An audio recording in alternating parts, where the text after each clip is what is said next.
Hey everybody, and welcome to Meals with Melissa, where we come up with healthy ideas that make it easy for you to stay on track. So today I have this great recipe, and I know sometimes you read all this keto stuff and you read about fat bombs. Well, this is kind of that direction, but just energy bites, protein balls. I don't even care what you call them.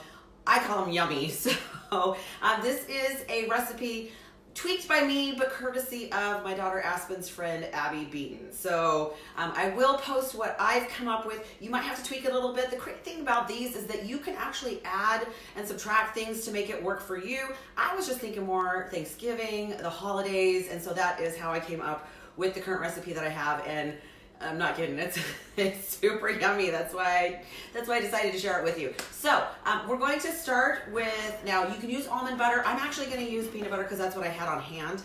When I do peanut butter, I personally utilize Adam's all natural peanut butter, primarily because it's very low in sugar. And of course I don't want to add a bunch of sugar and stuff to my recipes because it's sugar free, right? So I'm going to take a 1/4 cup of Adam's all natural. Now I like the creamy peanut butter, but if you like a little more crunch to it, be my guest. That is totally up to you. I just love peanut butter in general. Either way, almond butter tastes good.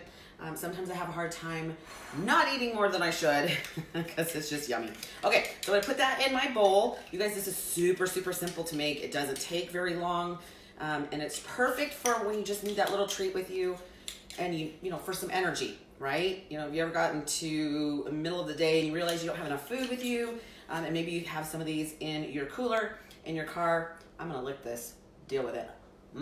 Yum. Okay, so to that I'm going to add 1 scoop of vanilla protein powder. Now, I don't even care what brand that you use. I try to use really low sugar, and what I have on hand right now is a protein isolate, which just means that it's broken down a little more than a regular protein. It also contains no carbs and no fats.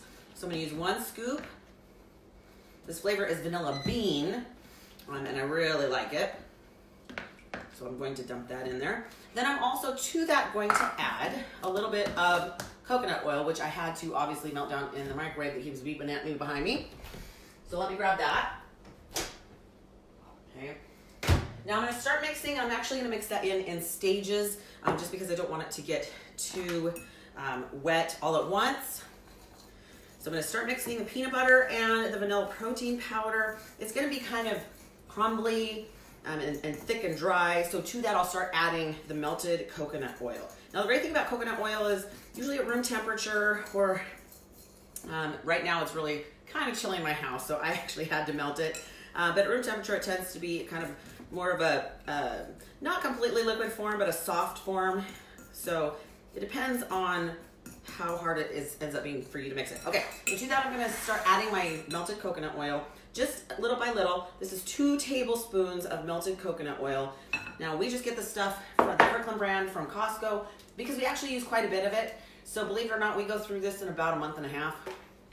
Granted, we have a family of 5. But we do tend to use quite a bit at my house because it is a healthier form of fat. Now, I find it really super interesting, excuse me, how many clients come to me and they're so worried about fat. Like, that has so much fat in it. That has so much fat. You know what? That's not even usually what I'm worried about. As a matter of fact, most of the time, I'm having them track their food just because I need them to understand how much sugar they're actually getting in most of their food, because that's where the problem can come in. Okay, I'm gonna add a little bit more. Like I said, still dry and crumbly, but I wanna mix it really good too. Now to that, before I get along too far, I'm actually gonna add a little bit of liquid stevia. Now, mind you, honestly, it really probably doesn't even need it. There's a little bit of sucralose in, which of course I'm not a huge fan, but I know that that's what they put in protein powder to make it sweet. I'm gonna add just a smidgen of liquid stevia. It's really strong, so you really don't need much. This is just the one I get down at my local Walmart. It is the Walmart brand, the Great Value brand, primarily because it's cheaper than buying a name brand. I'm gonna keep mixing. Now that's gonna get a little soft.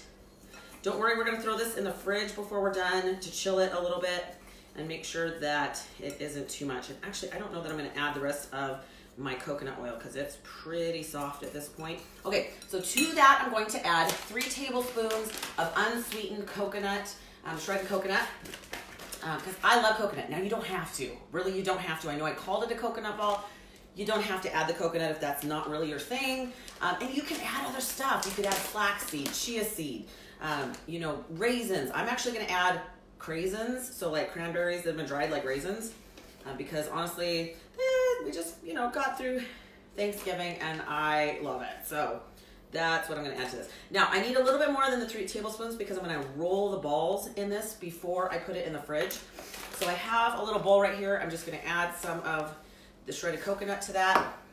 Again, please use unsweetened because the whole point is we're trying to keep it sugar-free. All right, so I'm going to continue to mash that in. I'm actually going to start using a spoon here in just a second as this gets a little bit thicker. All right. I'm not kidding. It's hard to not even just reach in and pick stuff out and eat it because it's amazing. All right, so to that, okay, this is my newest find. This is awesome. Between my daughter and I, we are always looking for healthier versions of things. This is a white chocolate chip, no sugar added. So let me tell you, it does contain a little bit of erythritol. So if you have a really hard time with sugar alcohols, make sure that you guys don't get this don't be dropping crumbs on the floor.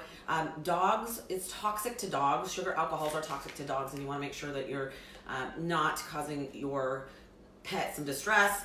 But also, I know that sometimes if I get too much erythritol, my stomach, my digestive system doesn't care much for it. It can actually cause some distress. So, but what I love about it best is that it contains stevia versus sucralose. So and they taste good. They actually really taste good. So if you're used to the full sugar version of things, it might take you a little while to get used to it.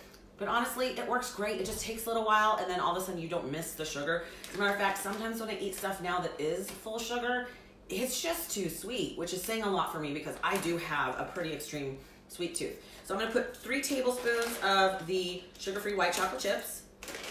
Again, I got these down at my local Walmart. Not my favorite place to shop, I'm not gonna lie. They're horrible at stocking their shelves, on a regular basis. But they're the one place that I find it, and it's a reasonable price. I want to say I paid about $4 for 9 ounces, which if any of you who have bought Lily's chocolate chips, the sugar-free ones, whew, talk about expensive. They're a little pricey, although I've discovered that Walmart has started to carry those as well. They eventually jump on board. They just make me angry on a regular basis. And we won't even talk about Costco today because you will not find me there between now and New Year's. I won't do it. I just won't. I'm going to add some craisins just for a little extra freshness and sweetness in there. Natural sweetness, mind you. And so I'm going to do 2 tablespoons. Now, again, I'm making a small batch. You can make this as big as you want. And they do keep up to, I believe, a week in a airtight container. I would keep them in the fridge, honestly, because, again, otherwise they're going to get too soft. And if you travel with them, just put them in your cooler. I take a cooler everywhere I go. I can't, when people say, well, I don't know how you do it. Take a cooler. As a matter of fact, doing a little traveling here in the near future, we have a insulated bag that I take with me right on the plane because they'll let you take it through TSA. All right, so I'm just gonna mix this up. Now, I'm gonna take out the one that I already have so you can see what they look like when they're done. What I'm gonna do is take a tray, I'm gonna put some parchment paper on there. I love that stuff. It makes it so it's super easy to clean up. You don't have to wash anything. But what you're gonna do is you're gonna put these into little balls.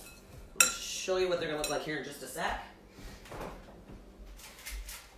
There we go. Now, I may or may not have eaten a couple of these. I made them fairly large, and my daughter told me that they were just too big. Here's what you do. Put the ingredients into MyFitnessPal, then break it down into however many servings you want to eat it, or make it into, and that's what you create them into. I think I made like 5, but it should have been like double that. So here's what they look like when they're done. They look great. All right, so I'm gonna take those off, and I'm actually gonna take my currant batter. I'm actually gonna move to a spoon, just because it's a little more easy. I start with a fork because it mashes together a little bit better. Now I'm gonna use a spoon and kind of just smush it together with my hands, and then I'm just gonna create some balls. Okay, make sure you get a little bit of all the ingredients in there. Whoosh. Okay, create a little ball, and then I'm gonna take it, I'm gonna roll it in my coconut, my shredded coconut that I have ready. Okay, and then I'm just gonna throw them in the fridge for a little while to let them solidify a little bit and let that coconut oil harden back up. That is all there is to it. Super simple, a great treat, and it keeps you moving when you start to peter out. So have an incredible day, you guys. I hope you had an incredible Thanksgiving. Spent it with your family, had some great turkey. And the holidays are here, so enjoy, stay warm. That's Meals with Melissa. Until next time, we'll see you soon.